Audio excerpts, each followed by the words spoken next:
I sit on a council of 13 people that take orders only from the Rothschild Tribunal in London, which they claim they take their orders directly from Lucifer. I was the manager of Zodiac Productions, which Zodiac Productions' name's been changed since then. I'm not even sure what they call it now, but it's the largest music conglomerate in the world. Now, Deep. Facts or cap? Go ahead, drop that down below.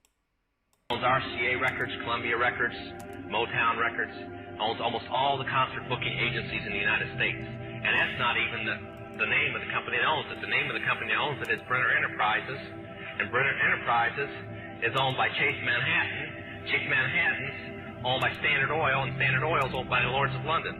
You can track it all back. You kind of get the idea after a while. But I was the managing president of Zodiac Productions. It's one of my jobs, as being one of these 13 people. Thus, I got to know many of the people who produce music and sing the music and play the music that you play. Now, one of the closest friends that I got during that time that I obtained was a man named David Crosby. Crosby, Still, Nash & Young. And I saw David the day before Christmas last year, talked with him. I got him away from this witch that he had with him. He told her to go shopping. We were in West Hollywood, and I was witnessing around some people I knew. We went off in the store and we started talking. I said, David, I'd like to ask you a couple questions. I said, I already know the answers, but I've been gone for 5 years. I'd like to know if certain things are still the way they were when I left. I said, now I'll have to explain some of this when I'm done, because you're not going to understand it all unless you know something about music. I said, do they still take the master to the temple room? Dave said, yeah. I said, do they still have the coven conjure demons into the master? He said, of course. I said, now, I got to know something. What's the main reason for rock music? He said, come on, Lance, you know what the reason is. I said, please, David, I don't want to guess. Tell me what the main reason is. He says, the same as when you were in, so that we can play spells on people that we couldn't cast spells upon. I'll explain what that means in a minute. I said, okay, one last thing. I've been hearing that you must be an initiated witch now to get a record contract. He said, that's right. He says, many of us that weren't total witches have to be witches now in order to produce music. Thank you.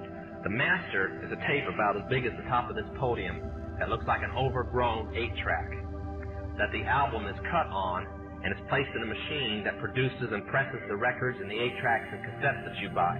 After it's been recorded, it's taken in. This is why a master's cut months in advance before it's released. On the full moon, it's taken in to a temple room about the size of this auditorium that is in every one of the major music companies.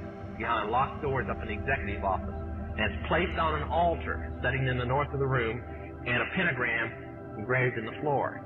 And 13 hand-chosen witches and wizards and a coven come in and conjure a principality or a power up, usually Regia or something like that, and order him to tell the demons under him to follow every record and every tape coming off of that master.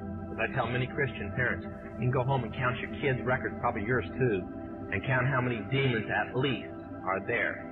That's too hard for you to believe? I'm sorry. That's why they do it. Now listen to me. This is why rock music's addicting. Have you ever seen kids that got rid of their music? They go around like this. They can't wait to find a rock station somewhere and they sneak off just like getting a cigarette or a fix because it's addicting. That's why they can't give it up. The rest of the conversation was this.